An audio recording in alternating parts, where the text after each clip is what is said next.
Al artista, al actor de doblaje más querido, Humberto Vélez.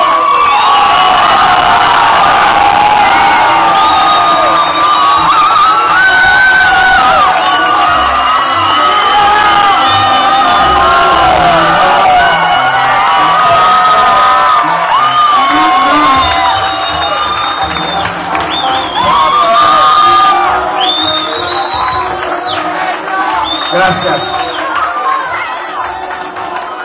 Muchas gracias por estar aquí.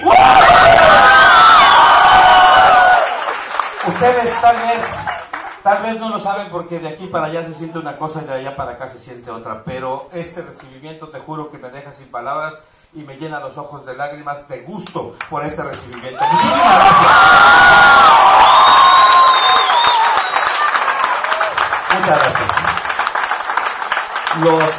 Los organizadores de este evento tuvieron una muy buena idea. Cada vez, algunos de ustedes inclusive me han visto en otros eventos aquí en Buenos Aires también, y en lo que yo hago en esas presentaciones es una cosa que se hace tradicionalmente en todos los eventos de cómics en toda Latinoamérica.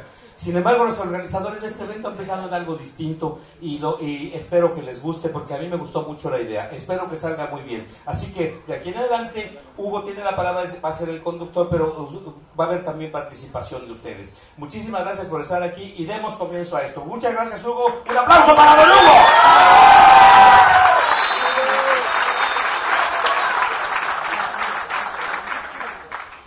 ¿Foto de don Humberto? Sí, les voy a tomar una fotografía para que vean que se siente.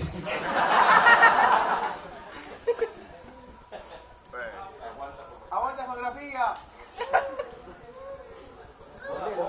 No dan foco, muchachos. No dan foco. Ahora. ¿Está lista? Bueno, Humberto, una de las cosas locas que tiene tu historia es que desde muy chico vos ya sabías que te querías dedicar al mundo del doblaje. Contanos cómo fue que descubrís esta rama de la actuación a los 11 años y qué tuvo que ver tu tía Alicia al respecto. Está muy interesante eso y es bueno contarlo porque este tipo de información llega a ser muy útil a mucha gente cuando se entera. De hecho, esta fue la manera en que yo me enteré de que quería hacer lo que acabé finalmente haciendo. Lo que pasa es esto. Para mí ser actor es una vocación, o sea, es un llamado. Vocación viene del latín, que quiere decir vocare, que es el llamado. Un llamado interno para que tú hagas lo que tienes que hacer. O sea, el ser humano se rige para hacer las cosas que tiene que hacer por muchos indicativos, pero el único y verdadero es la intuición, que es un llamado interno. Esta conexión que tenemos con el todo, con todo lo que existe.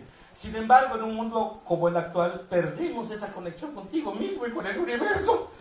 En aras de atender a un montón de cosas que no viene al caso analizar aquí, ni satanizarlas, ni nada. Así es el mundo y así se vive.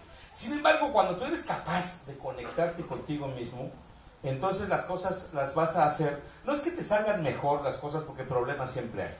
Pero lo que pasa es que vas a acabar haciendo lo que tenías que hacer y la satisfacción permanece, aunque estés lleno de problemas, porque no hay nadie que pueda decir yo tengo la solución a todos los problemas, eso no existe.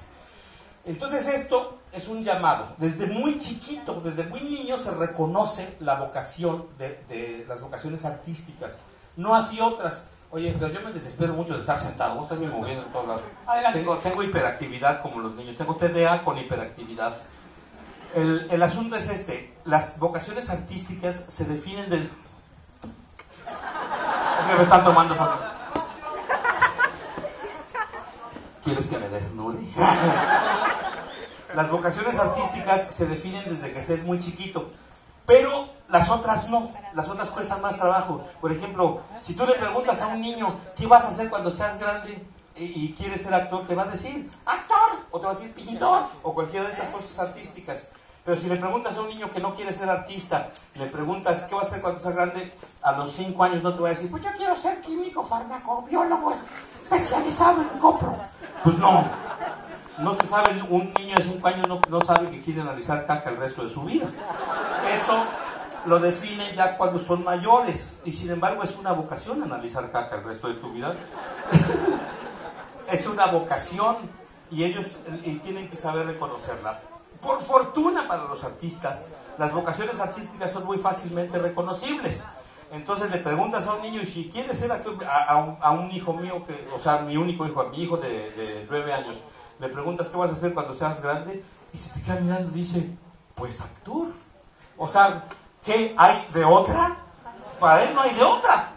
Eso es lo que él ya reconoció desde ahorita, y te dice, pues actor, idiota, ¿no? ¿Por qué me preguntas eso? Así me pasó a mí, lo reconoces. El problema es que cuando te lo dices, te lo pregunta tu papá en frente de sus amigos, mi hijo, ¿qué vas a hacer cuando seas grande? Y el idiota viejo quiere que tú contestes, abogado, padre, especializado en criminalística.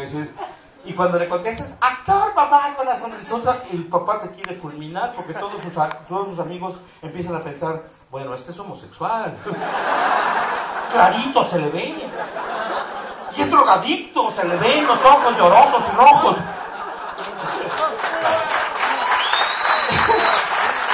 Ahí empieza el problema.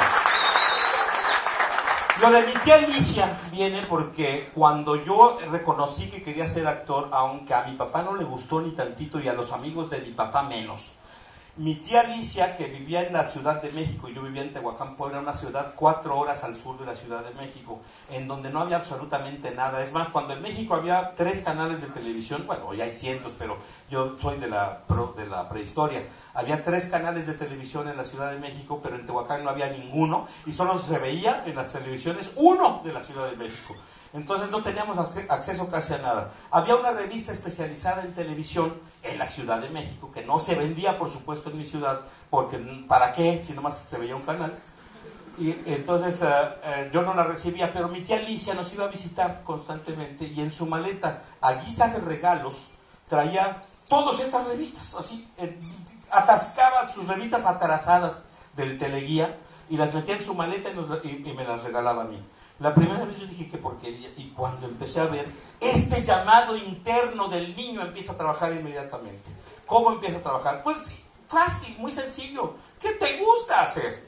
Si a un niño le gustan los automóviles, pues seguramente o va a ser corredor de autos o va a ser ingeniero automotriz o algo, pero si se lo tapas, entonces él va a confundirse. A mí, cuando yo empecé a ver que esa revista trataba de televisión, me ilusionó mucho porque se hablaba ahí de actores que yo ya admiraba, entonces veía en sus biografías y todo aquello, ¿no?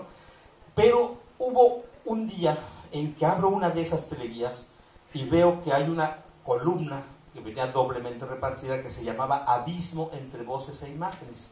Esta venía escrita por un periodista que todavía vive, ya es muy grande el señor, pero todavía vive, y ponía del lado izquierdo de la columna una fotografía de un actor norteamericano.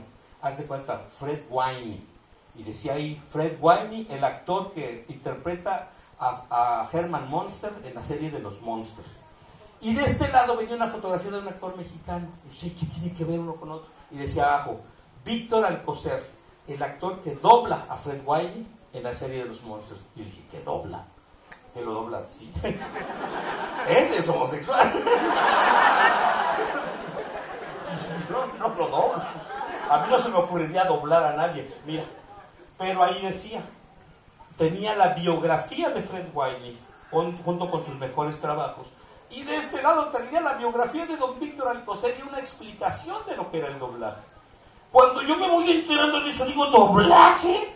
Y ese es el llamado interno. Gracias a mi tía Alicia, que me trae la biografía, cuando veo por primera vez que existe esa actividad, pues yo pensaba que los monos hablaban español todo el tiempo, ¿me entiendes? No era homosexual, era idiota.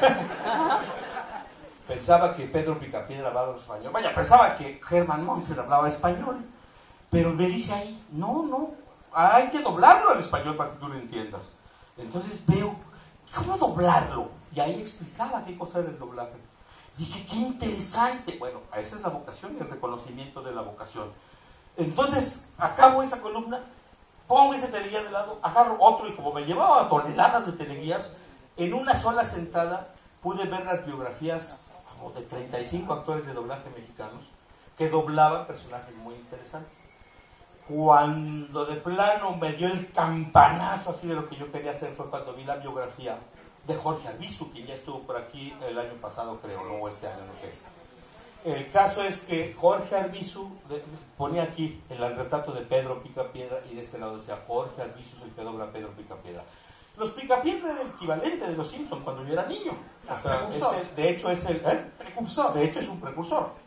Entonces, si ustedes admiran a los Simpsons, yo admiraba a los Picapiedra, como toda Latinoamérica admiraba a los Picapiedra, y las voces de ellos los tenemos clavados aquí, como ustedes tienen clavados las voces de los Simpsons aquí en la cabeza. Entonces, cuando yo veo que hay un señor que se llama Jorge Arbizu que le pone la voz a mi personaje preferido de toda mi infancia, para esto tenía 11 años cuando me pasó esto, yo digo, yo quiero hacer eso cuando sea grande. Entonces, ahí es donde se reconoce la vocación. Te gusta tanto que quieres hacerlo. Entonces, bueno, si se trata de una vocación, las cosas te gustan. Y si quieres, entonces buscas información, vas a ver a la gente que hace eso. Pero si cuando las ves y sabes todo lo que hay que saber acerca de eso, tú quieres hacerlo, pues eso se trata de una vocación. Porque puede gustarte mucho una actividad, pero dices, no, yo no lo haría. Por ejemplo, yo admiro a los toreros, digamos, pero no sería torero, ¿no? Yo no quiero tener nada que ver con cuernos. Entonces, bueno, sí, aquí tengo un cuerno.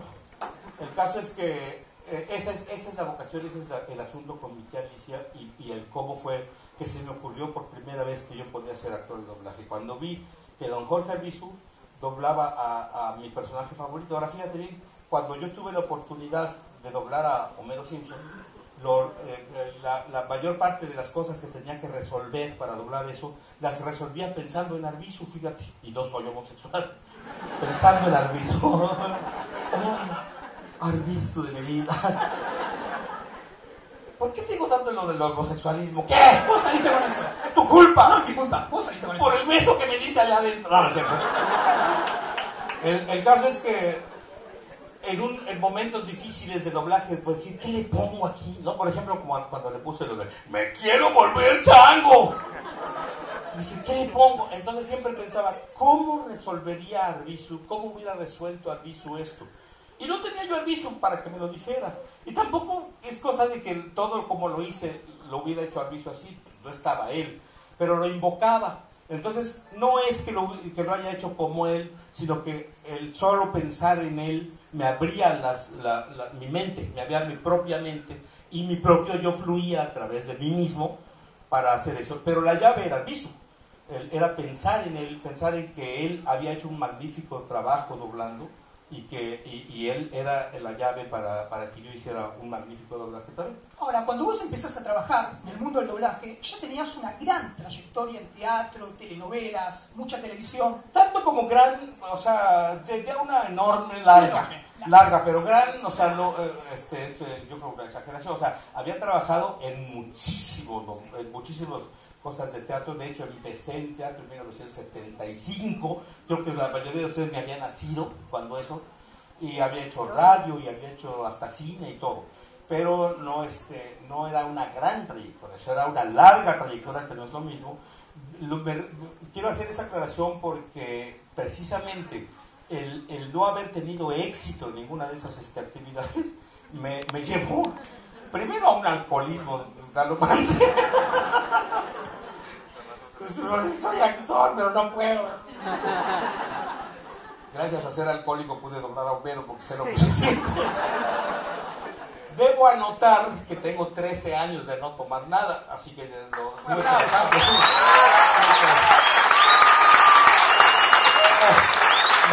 Gracias. Me hizo mucho daño, tanto que tuve que dejarlo, me dio delirium tremens. Total que el hecho de que no hubiera podido tener éxito me llevó a una gran frustración junto con el alcoholismo, y entonces redescubrí el doblaje una vez que me encontré a Jesse Conde, que es un amigo muy querido que dobla el señor Cara de Papa, al señor Cara de Papa, dobla Barbosa en los ¿cómo se llama? Esas cosas de los Piratas del Caribe, y dobla un personaje muy querido de los bebés que se llama Tigre en Winnie Pooh. No, sí, yo hablo a Winnie Pooh. Yo hago así. Hola, soy Winnie Pooh, vengo del bosque de los 100 acres.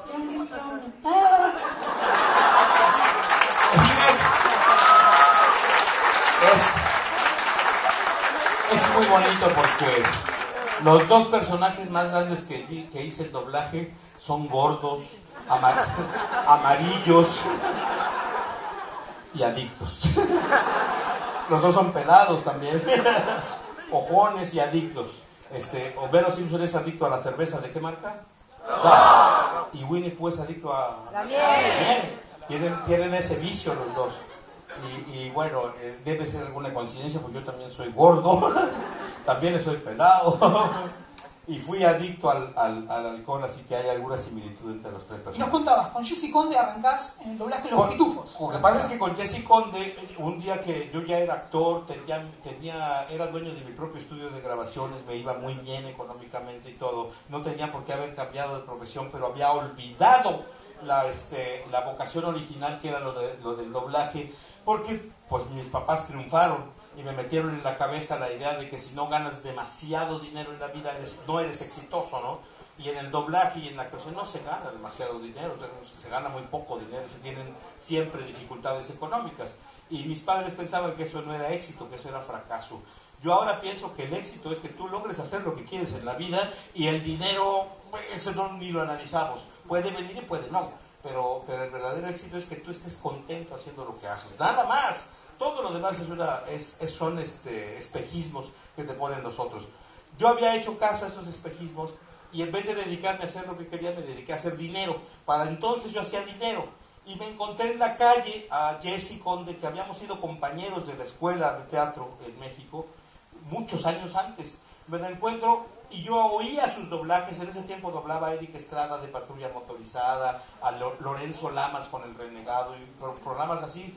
Y cuando me lo encuentro, aparte del gran cariño que he tenido siempre, ya le tenía admiración como profesional, porque él sí se había dedicado a hacer lo que habíamos querido hacer desde niños, y yo no. Entonces se lo dije, oye, qué maravilla, porque lo oía en los doblajes, y él me admiraba a mí porque yo ganaba dinero, entonces entre los dos no hacíamos uno. Entonces yo le dije, oye, llévame a ver cómo haces los doblajes. Y me llevó a ver los doblajes cuando estaba él haciendo Los Pitufos, porque Jessy es como 7 u 8 pitufos. Y sí, es que era un equipo como de 15 personas y Los Pitufos son 100. Y entonces entre los 15 hacían a 200. Desconozco cómo hicieron la película que vino después, pero bueno, esa es otra historia. El caso es que me lleva cuando estaba haciendo Los Pitufos, y cuando yo entro en esa sala y oigo hablar a Los Pitufos, yo pensé que estaba loco yo. Pasaba lo que pasa ahorita, en este momento, por ejemplo, si yo me pongo a hacer, hola, soy Homero Simpson. No están viendo a Homero, están viendo a otro gordo pelado. Pero fuera de contexto la voz suena, como hice hace rato, no soy Winnie Pooh. Y si hago, por ejemplo, hola, soy Hubert Farnsworth, el dueño, ¿te acuerdas de Hubert Farnsworth? Es de Futurama, el dueño de la estación.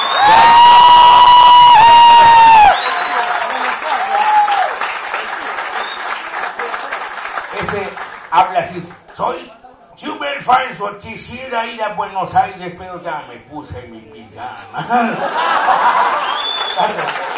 O, por ejemplo, si hago una voz que a la gente le impresionó mucho, que dice así, Mike Wazowski, no dejaste tu papeleo, Wazowski.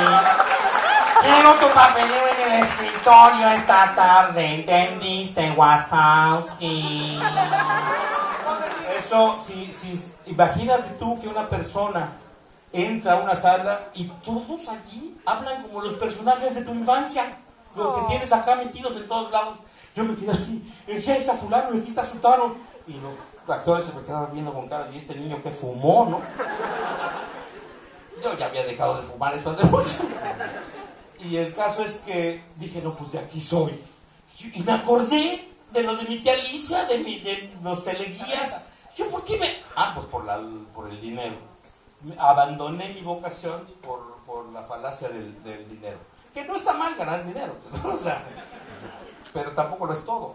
Entonces tienes que hacer una compaginación en eso. Ese día decidí dejar todo lo que estaba haciendo y me quedé en el doblaje. Estoy hablando de 1983. De 1983, a partir de ese día en que Jessy Conde me llevó a ver la grabación de Los Pitufos y yo me aluciné ahí bien barato oyendo todo aquello, de ahí para acá no volví a dejar más el doblaje y ojalá que el doblaje no me deje a mí, porque luego cuando vas envejeciendo te abandonan, ya no se puede darte llamado, porque si te das cuenta, todos los protagonistas de las series tienen menos de 20 años de edad. Entonces yo no podría ser un protagonista, pero bueno, por ejemplo, en programas como Los Hechiceros de Waverly Place, hago ahí a un profesor, que es el director de la escuela donde estudian ellos, que es el profesor Larry Tate, uno que se viste de vaquero todo el tiempo, y habla así, bueno, tú, ¿qué estás haciendo por allí? Pues, no, porque se viste de vaquero el tipo. Y ya no puedes hacer los protagonistas, pero puedes hacer por ejemplo, en Piratas del Caribe, no tengo la edad para doblar al Capitán Sparrow, lo doblo un joven, por supuesto, pero doblo yo a su lugarteniente, que es el señor Gibbs, ¿no? El que habla así, ¡Sola soy el señor Gibbs y te ordeno inmediatamente que respetes al Capitán Sparrow! ¿Entendiste? ¡Ay, güey!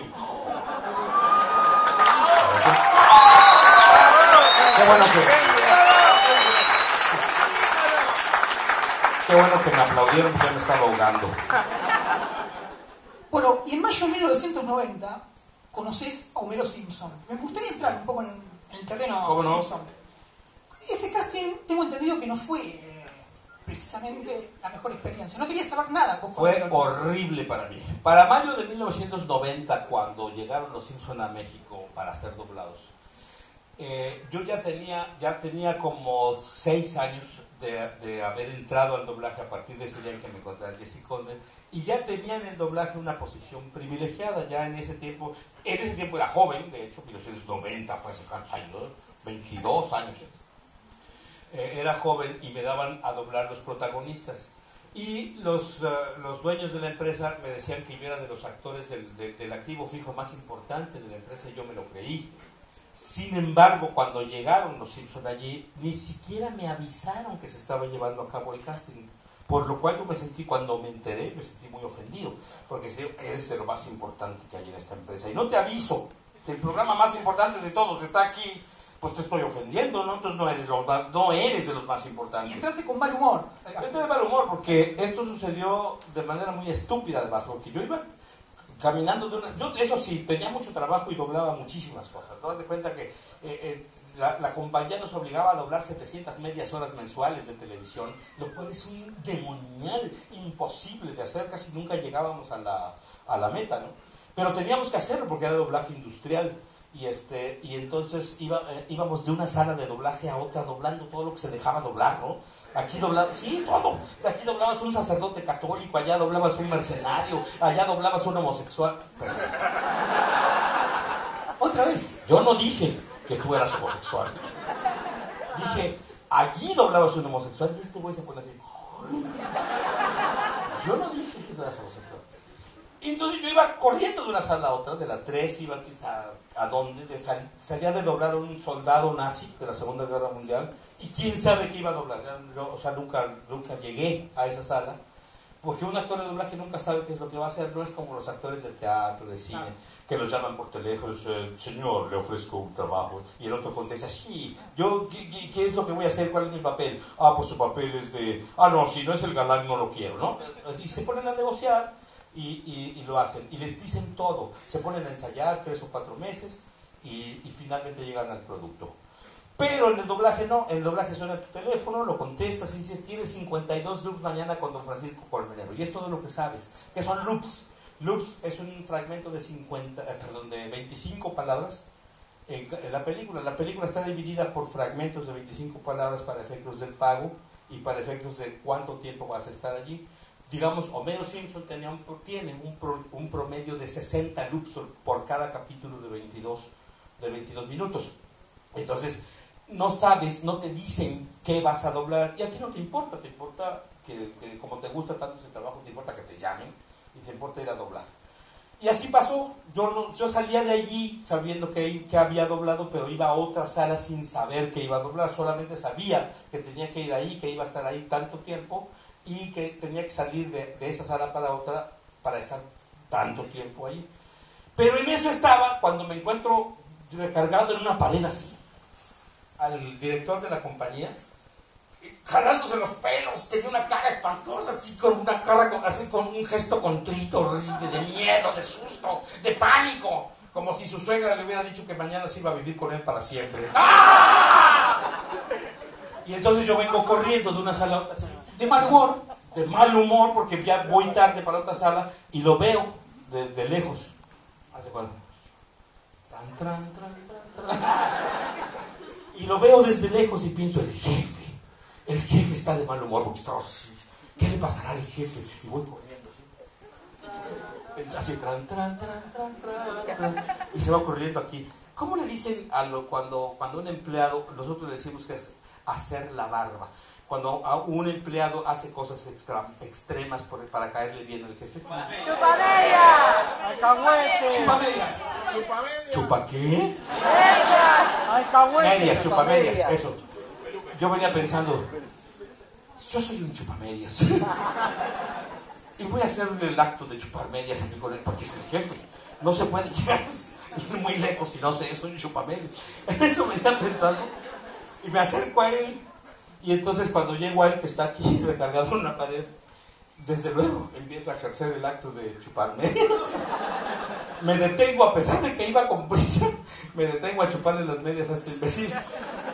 Y le digo, señor, así como, señor, ¿qué le pasa? ¿Está usted enfermo o qué? Y dos, me ve el tipo y me toma de la mano y empieza a correr jalándome de la mano así por toda la compañía.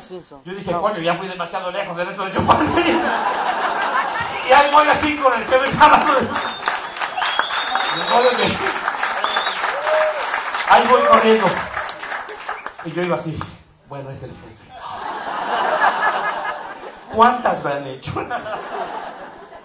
Y jalándome así conmigo de la mano, me explica a gritos, y muy enojado, él te digo que estaba muy molesto, me empieza a decir, es que hay una serie estúpida, muy fea, espantosa, con muñecos amarillos, horrorosos, groseros, feos, ya saben cuál serie, ¿no?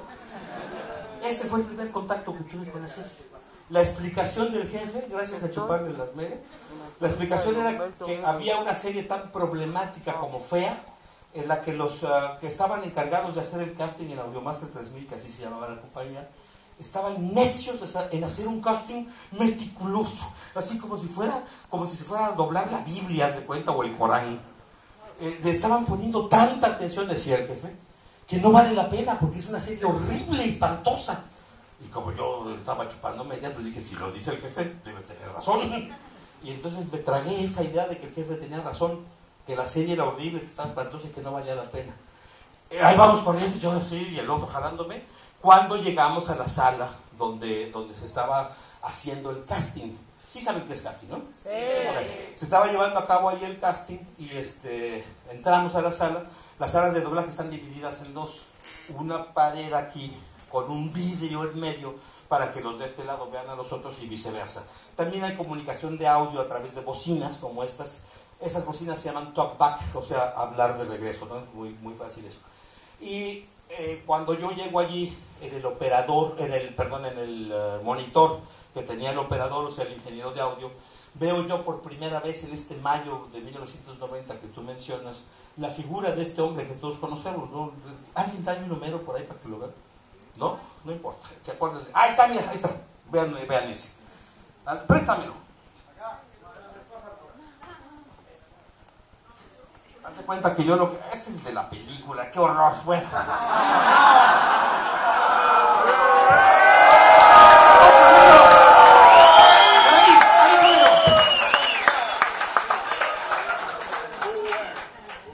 Tu buena voluntad resultó en un infarto hepático, ¿eh? No, muchas gracias. Lo que vi fue esto, en el monitor del operador. Esto fue lo que vi. Lo veo ahí.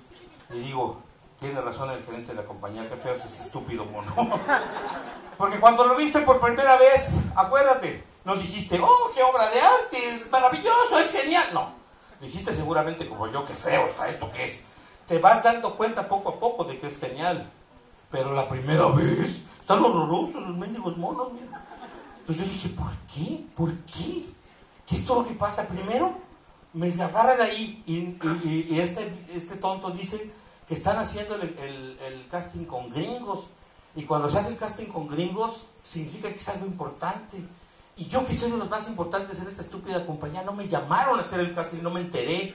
Para de fregar, el gerente, antitos, 2 segundos antes de llegar a la sala para que yo viera la imagen de este mono, me dice: tenemos 7 días haciendo el casting de esto y no encuentra el estúpido gringo. Lo dijo con unas palabras muy grandes, pero bueno, yo voy a decir estúpido para no ofender oídos castos.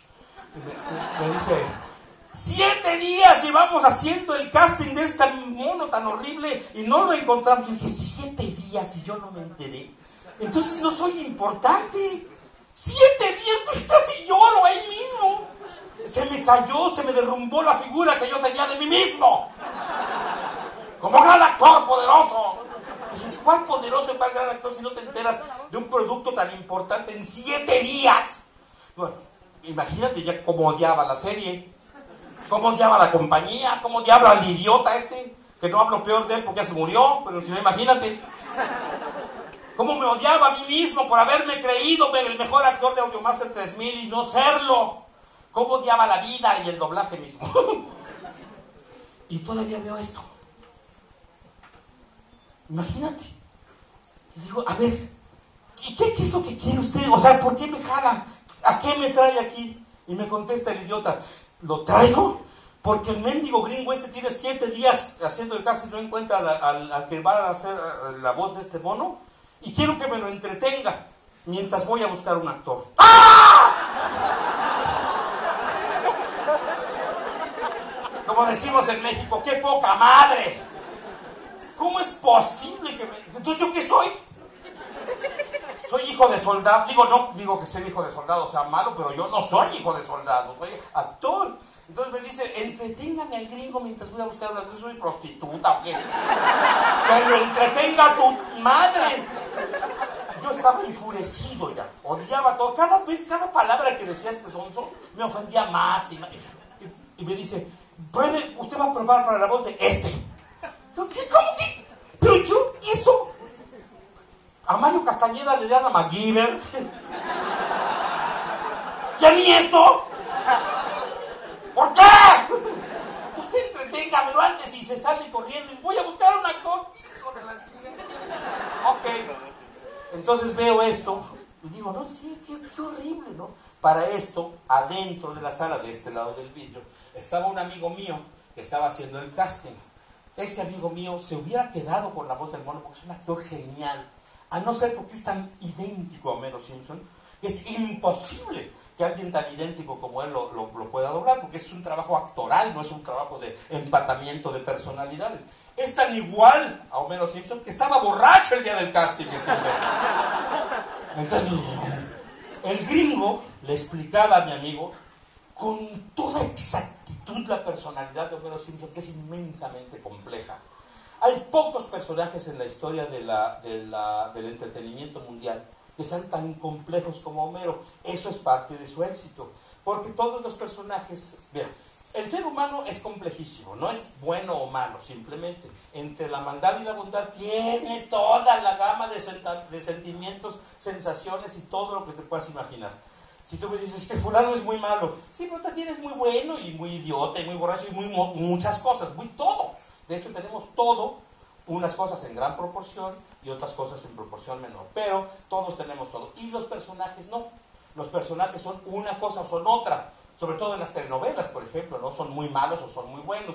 Hay ciertas personalidades de personajes que son más complejas. Digamos, los personajes de Shakespeare, los personajes de Dostoyevsky están mucho más compuestos.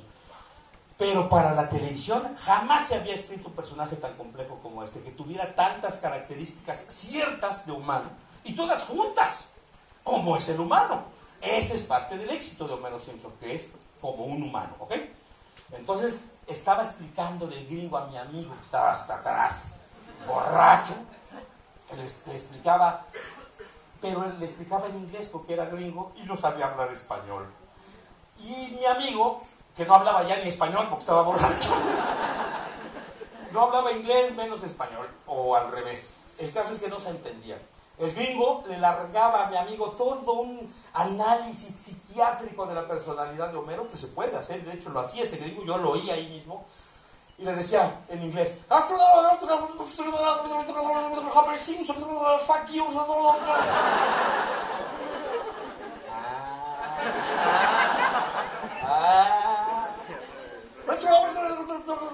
Y mi amigo así. No entendía nada. La compañía le había puesto a los dos en medio un traductor simultáneo. Pues bueno, nadie aquí habla inglés, pero yo se los resuelvo. El traductor simultáneo valía para dos cosas. Traducía igualito que los letreritos de las películas, poco y mal. Entonces hace cuenta que el gringo se pasaba 2 minutos haciendo el análisis de la personalidad de Homero, y el gringo, ¿cómo se llama? El traductor simultáneo le decía, es ebrio.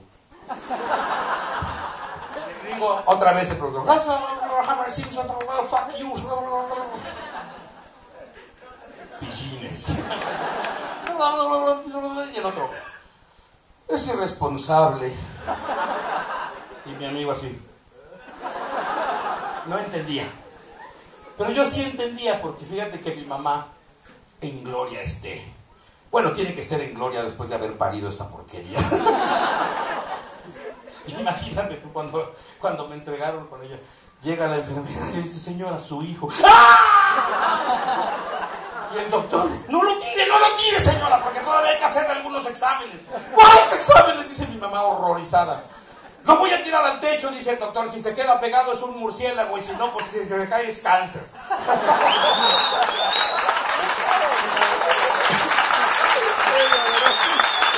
Me caí.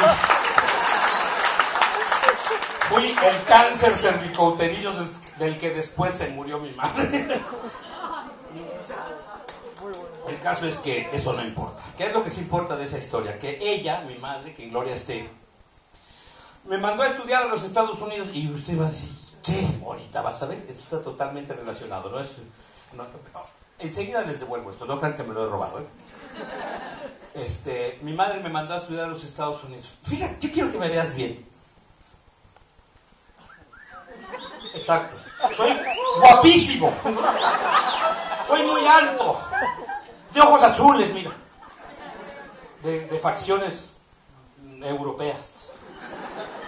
No, mango, soy el pueblo, el pueblo de México. La gente, cuando quiere saber qué cosa es el pueblo, va y le pregunta a los antropólogos. Los antropólogos me tienen que estudiar a mí para saber lo que es el pueblo. Eso está bien, yo estoy orgulloso, no me estoy quejando, estoy orgulloso de ser el pueblo, parecer el pueblo, actuar y pensar como pueblo. Porque eso fue precisamente lo que me dio, ahorita, no corran, tranquilo, no corran. Como pueblo que soy, un día mi mamá llega y me dice, te conseguí una beca para que te vayas a estudiar a Estados Unidos. ¿Para qué? Ya te la conseguí, te me vas, imbécil. Con mi mamá había que fletarse, había que hacer lo que ella decía. Y me manda a Estados Unidos a estudiar, y llego allá y por supuesto me mezclo con el pueblo de los Estados Unidos. ¿Y qué? Pues nada, como Homero Simpson es el pueblo, ¿no? Entonces me manda allá y entonces aprendo lo que es el pueblo, de allá. Y yo ya sé lo que es el pueblo de acá. Ese día de 1990, en mayo, cuando yo veo esta imagen y escucho todas las explicaciones del gringo, digo, está fácil, lo que quiere es un individuo de clase media baja, como yo, nada más que gringo. Y lo que hay que hacer es latinoamericanizarlo, como dicen algunos, tropicalizarlo. Eso es todo, está fácil. Bueno, está fácil si tiene los elementos. Por eso digo mi madre que en gloria esté. Y por eso traigo a colación ese cuento, si no, no. Ese haberme mandado allá me dio la pauta para que esa mañana, en mayo de 1990, yo dijera, pues está fácil, mi amigo no le está atinando, ni nadie le ha atinado en 7 días, porque no saben lo que es ser el pueblo, y menos saben lo que es ser el pueblo de los dos pueblos, para traducir el pueblo de allá y que se entienda aquí. En eso estaba yo cavilando, cuando el gringo, que le estaba explicando a mi amigo, se fastidia un poco y dice, let's take a break, vamos a tomarnos 5 minutos porque ya estoy harto. Y entonces el gerente de la compañía me vuelve a tomar de la mano y no lo deja salir, y se mete a la sala de este lado del vidrio y le dice, no se vaya, pruebe a este. Este era yo. Dije, que la llega con este. Pruebe a este, mientras voy y busco un actor, le dice. ¡Ah! Por eso digo que odiaba todo ya en ese momento, odiaba odiar. Ya era tanta la cantidad de insultos que había recibido esa mañana, que yo decía, no puede ser, ¿no? Y el gringo, mira, los gringos pueden ser lo que tú quieras, pero a veces hasta parecen seres humanos. A veces, a veces. Este medio lo parecía y era muy profesional. El caso es que, a pesar de que él había pedido un break, se adelanta de todos modos y como el gerente de la compañía le dijo, pruebe a este, se adelanta con este, que era yo, me da la mano y me empieza a explicar lo que le estaba explicando. Ok, dice, pase usted, le voy a explicar. Homer Simpson, todo en inglés porque no hablaba nada de español. Homer Simpson, bla, bla, bla, bla. Y entonces lo paro y le digo, espéreme tantito. Muy prepotente yo. Espéreme tantito, cállese. Gringo baboso. Se queda así, me dice, ¿por qué? Digo, tengo 20 minutos allá afuera escuchando sus explicaciones. Y yo entendía lo que él decía porque pues, había aprendido a hablar inglés allá con los gringos y mi amigo no lo entendía y el estúpido traductor simultáneo que no traducía nada. Pero yo sí lo entendía, por eso dije gracias a mi madre que con yo le aprendí a hablar inglés por eso. Y le dije, tengo 20 minutos allá afuera escuchando sus explicaciones. No es necesario que me lo explique, ya sé lo que usted quiere. Lo que usted quiere es un gringo de clase media que habla white trash, o sea, el lenguaje de los gringos de sí, mi reina, white trash, exacto. Ella habla inglés. El caso es que cuando le digo eso, el gringo se me queda viendo así, con cara de con razón no progresan estos imbéciles. Y yo digo, no se preocupe, yo sé lo que usted quiere. Entonces me aproximo al atril. Para doblar se tiene una televisión aquí, arriba, un atril donde colocas el libreto que previamente han traducido, un micrófono y te pones unos audífonos para escuchar el sonido original, que te sirva de guía. Lees lo que dice allí, por ejemplo, si dice el mono, dice, quiero una cerveza, varias M's, ¿no? Entonces tú llegas y lees y no vas a poder, quiero una cerveza, tienes que ver lo que nosotros llamamos un ensayo o un previo, para ver cómo lo dice el mono y decirlo exactamente igual que el mono, porque sí, esto está para celebrar. El caso es que ves ahí lo que dice y ves la pantalla, te suelta el ensayo o el previo y entonces se hace cuenta que el inglés dice, ¿qué fue lo que dijo en español? ¿Quiero una cerveza o qué? Así, dice, ¿quiero una cerveza? Dice el libreto. Y entonces el gringo dice, I want a beer, y lo grita y lo alarga, ¿no? Ah, bueno, ahí no dice en el libreto que lo alarga, porque se escribe todo eso. Entonces cuando lo ves, tú pones, ¡quiero una cerveza! ¿Ok? Tú lo ves y le pones lo que dice ahí según el ánimo que está allí, sobre todo según los ojos del mono, porque tienen expresión. Entonces, yo había estado viendo afuera, en la cabina del operador, 20 minutos el mismo ensayo, porque el gringo le explicaba a mi amigo y grababa. Y no le atinaba. Entonces el gringo le volvía a explicar a mi amigo y no le atinaba. Y así, hacer grabación, explicación. Yo estaba harto porque ya sabía lo que quería el gringo. Y mi amigo no lo iba a adivinar nunca.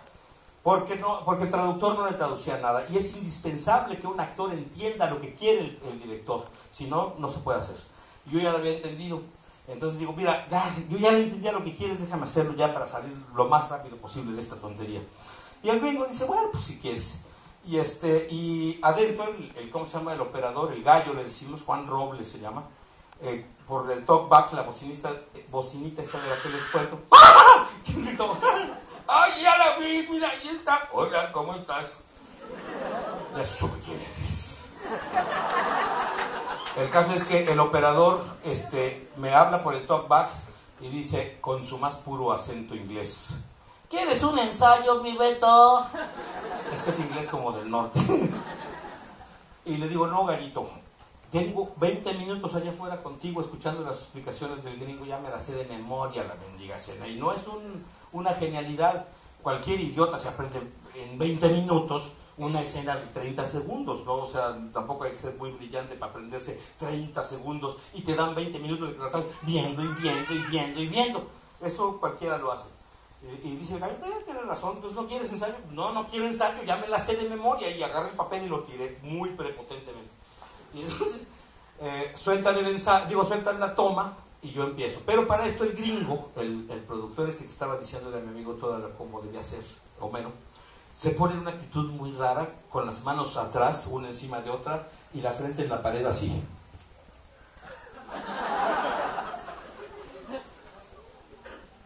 ¿Quién risa, nunca supe por qué se puso así el baboso.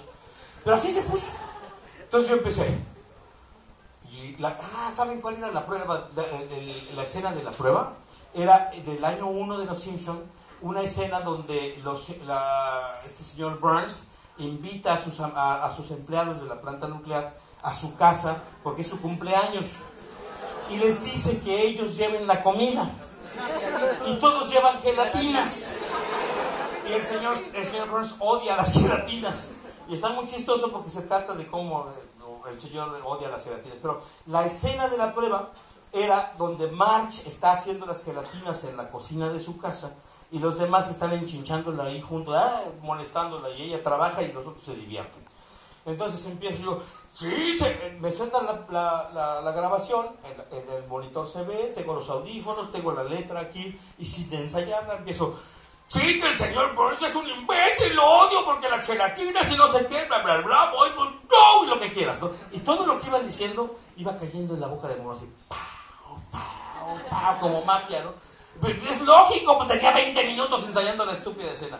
Y sí, pues el señor Burns es un idiota, y Marge, sí, qué rica gelatina, me la voy a comer antes, bla, bla, bla. Acaba la escena, me quedo callado, silencio en la sala, y el gringo que estaba así, me pone el dedo índice debajo de mi nariz y dice, "That's exactly what I want this guy!"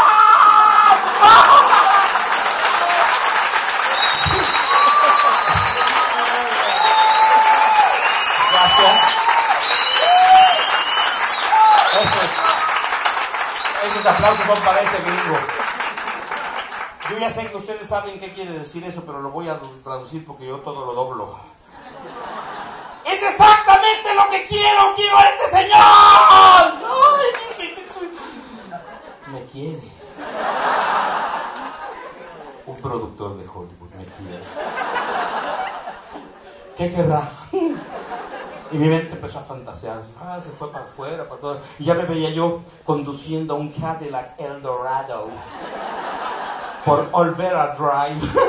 Olvera Drive es donde están todos los mexicanos en Los Ángeles pidiendo chamba, pidiendo trabajo. El caso es que cuando dijo, es lo que quiero a este señor, el tipo monta en felicidad y empieza a brincotear. De veras, el gringo brincaba y decía que pues llevaba 7 días el pobre buscando. Y finalmente encuentra a alguien y lo festeja mucho. Y se acerca a mí y le empieza a contar Homer Simpson y toda la onda. Y ya no lo podía yo frenar porque ya lo había frenado 2 veces con prepotencia y ahora me estaba dando empleo.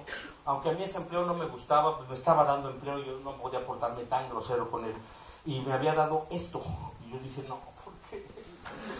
¿Por qué yo, Jebus?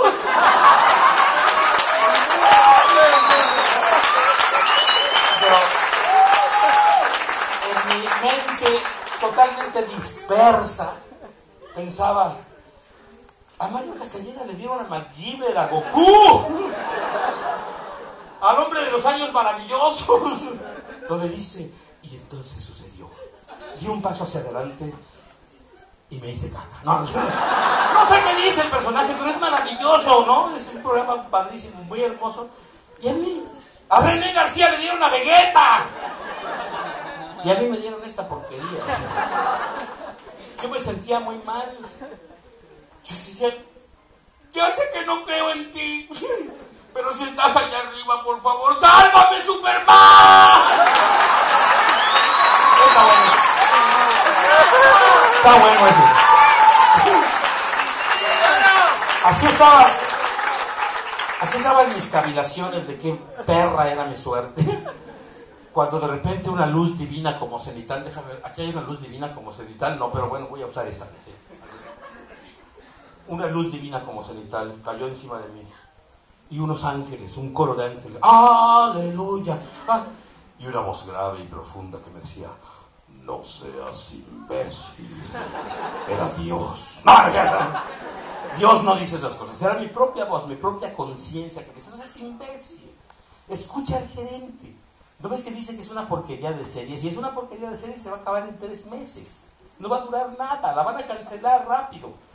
Ok, hazla, no importa. De todos modos ya la tiene que hacer, ya me había dicho el gringo que yo, y todos estaban festejando ayer el hallazgo del nuevo Homero Simpson, menos yo que estaba diciendo, qué porquería.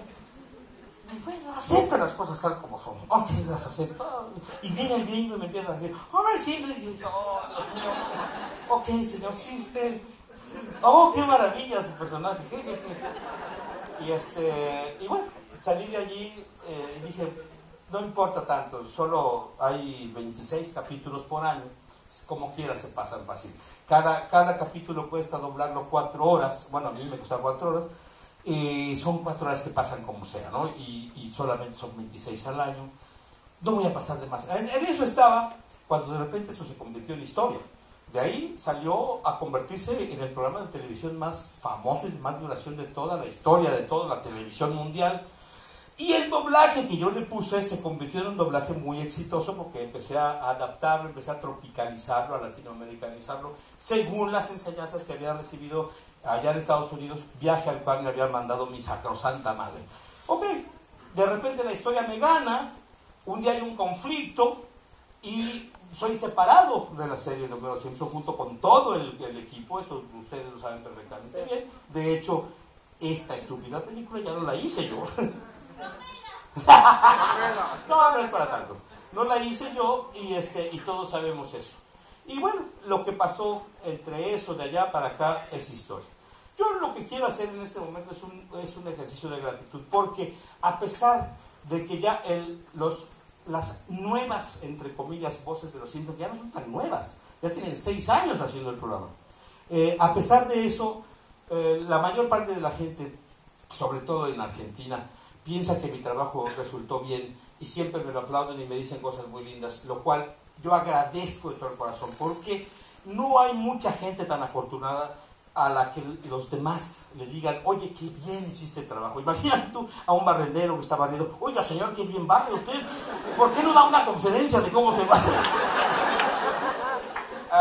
Más que, te digo, yo soy una persona del pueblo.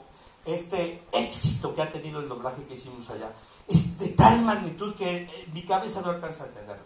Pero aunque no lo entienda, y muchas veces, la mayor parte de las veces, yo no quiero entender ya eso, lo que quiero es disfrutarlo y sobre todo quiero agradecerlo. Y por eso hoy les digo a ustedes, gracias por ese cariño que me han mostrado. Muchas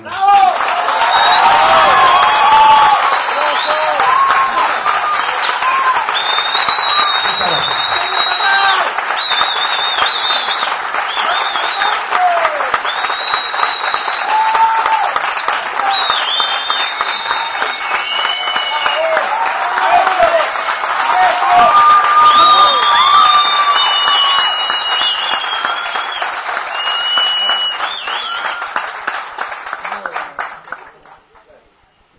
Hay un episodio donde a Homero lo contratan para doblar un dibujo animado, que es el perro Pucci. El Pucci. Y una vez vos lo describiste a Pucci con un símbolo de templanza. ¿Por qué te pegó tanto ese episodio? Mira, cuando llegó el capítulo de Pucci a que se doblara, yo todavía no dirigía el doblaje de la serie, porque este es un capítulo anterior al 8º. Yo tomé la serie como director a partir de la temporada 8. Y Pucci pasa antes, son no sé cuántas temporadas antes de la 8. Pero lo que le pasa a Homero en ese capítulo es que lo contratan para doblar monos y le dan a Pucci a doblar. Y entonces empieza a tener éxito como actor de doblaje de Pucci. Y el éxito se le va a la cabeza y empieza a hacer estupideces, le empieza a cambiar el diálogo a Pucci. Y empieza a cometer toda clase de estropicios con el muñeco de Pucci. Por supuesto se enojan mucho los de la productora de Pucci y lo echan del programa, ¿no? Ese fue el primer contacto que yo tuve con la posibilidad de que a mí me echaran del programa. Porque lógicamente el éxito que tenía Homero con Pucci era muy similar al éxito que se estaba teniendo ya con el doblaje de Los Simpsons. Y en vez de tomarlo con humildad, yo había tomado aquello con toda prepotencia desde el primer momento, desde que traté mal al gringo, desde que yo pensaba que la serie era una estupidez, desde todo eso que les narré, yo tomé todo el hecho con mal enfoque. Lo tomé desde el hecho de la prepotencia. Yo, que soy gran actor, ¿cómo me dan a doblar esta porquería? Está mal, porque la suerte o la vida, o quien quieras, me demostró después que un día tienes la cosa y al otro día la perdiste, ¿no? Y no solamente fueron Los Simpsons, yo también doblé al padre de familia, a Peter Griffin, 2 años. Lois, eres una estúpida, quiero cerveza. Es igualito a Homero, nomás que habla de otra manera. ¿Cómo encaraste ese doblaje? Teniendo en cuenta que era parecido. Es muy similar, es idéntico, tiene las mismas características y fue muy problemático encararlo porque la Fox me había llamado para doblarlo directamente ya debido al éxito que había tenido doblando Futurama y Los Simpsons. Me dijeron, tú eres el indicado para dirigir esto. Me dejaron escoger a mí todo el reparto, por supuesto yo me di al más grande. y la cosa fue que, bueno, sí hay una diferencia entre Homero y Peter Griffin. Homero hace toda clase de estupideces, pero las hace inocentemente. Y es básicamente un hombre bueno. Y Peter Griffin no. Todo lo que hace lo hace con conciencia. Y básicamente es un hombre muy malo. Y entonces sí hay diferencia. Entonces, ¿cómo hacer la diferencia entre los dos para que no sonaran iguales? De Homero Simpson, que es un hombre bueno, al otro idiota, pero es la misma voz y te das cuenta, nada más que cambia de pitch. Lo que hice fue pensar, bueno, el hombre bueno siempre es redondito, rechoncho, gordo, como aquel, medio pelado, todo aquello. Y aunque el otro también es igual físicamente, anímicamente es malo. ¿Cómo rayos tengo que ver yo la maldad? Pues como un arma que hiere, como una espada o un cuchillo, una navaja filosa, que es fría y que es puntiaguda para que lastime y para que entre en la carne. Y entonces la otra, que es una voz redonda que no hace daño, ningún objeto que es redondo puede cortarte o puede hacerte daño, pero los objetos pulso cortantes, pues si te cortan, entran y te hacen daño. Eso lo haces haciendo la voz aguda y fría, no tiene ninguna calidez y sí tiene esa puntiagudez que lastima. Después de estar escuchando un rato esa creación de Peter Griffin te puede llegar a lastimar, porque es la idea. Porque la idea es que penetre como daga, ¿no? Así fue que lo resolví para que no sonaran exactamente igual los dos, siento que es la misma voz. Y sobre todo que la carga sentimental, la carga de los, ¿cómo se llama? De la gama de sensaciones humanas es distinta por la maldad que tiene Peter Griffin. Entonces yo dirigía Family Guy, dirigí Futurama y hacía dos muñecos ahí, Hubert Farnsworth, ¿y se acuerdan de Keith? Hola, yo también era Keith. Soy Keith, el sufrido asistente de Sam Brannigan. y odio a Sam Brannigan porque él tiene todas las mujeres del universo. Y yo solamente tengo que conformarme con... ¿Cómo se llama la...? ¿Cómo? Amy. Yo tengo que conformarme con Amy. Es el novio de Amy. Sin embargo, en el momento en que yo dirigía y actuaba en las tres series, la prepotencia de Homero al doblar a Pucci en mí estaba activa. Y entonces yo me sentía muy acá. Entonces llegaba a mi casa y decía, cuidado, vamos a ver la... ¿Te acuerdas que en un momento determinado, en el canal de Fox, pasaban las tres series al mismo tiempo? Primero pasaba Family Guy, después pasaba Futurama y después pasaban Los Simpsons. Las tres puntitas una tras otra y yo decía,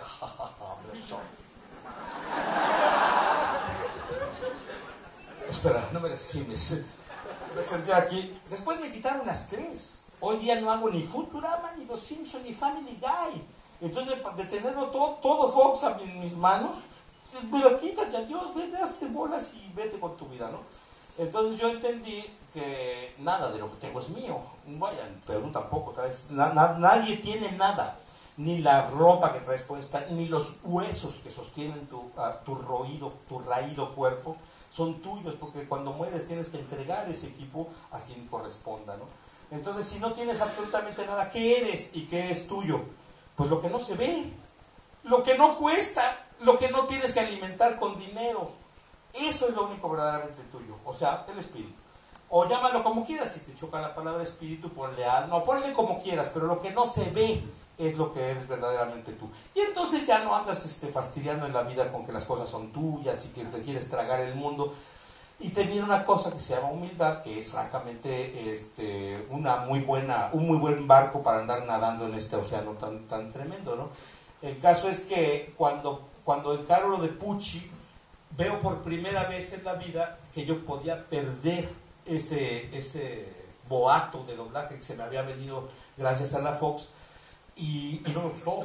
Entonces yo tengo un muñequito de Pucci así en el escritorio, justamente enfrente de mis ojos, a la altura de mis ojos, para estarme acordando todos los días, cada vez que me siento a trabajar cualquier cosa, lo primero que veo es a Pucci, para acordarme de que no vuelva a ser tan prepotente y tan inconsciente como lo fui en ese momento, porque es una gran señal, es una gran lección es lo que le pasó a Homero al doblar a Pucci, que por creerse dueño de algo que no era de él, lo enloda todo, de tal manera que lo acaban echando, ¿no? Lo mismo le pasó a él y me pasó a mí, entonces para mí siempre ha sido una gran lección eso de Pucci. Ahora, ¿qué papel jugó la gente cuando vos te desvinculan de los Simpsons de esa manera? ¿Es cierto que estuviste enfermo durante un tiempo? Enfermo de la mente. Al principio, mira, si una secretaria, después de trabajar, digamos, 6 años en el Ministerio de Agricultura, la echan de allí, se siente muy mal, porque 6 años entregada a su profesión.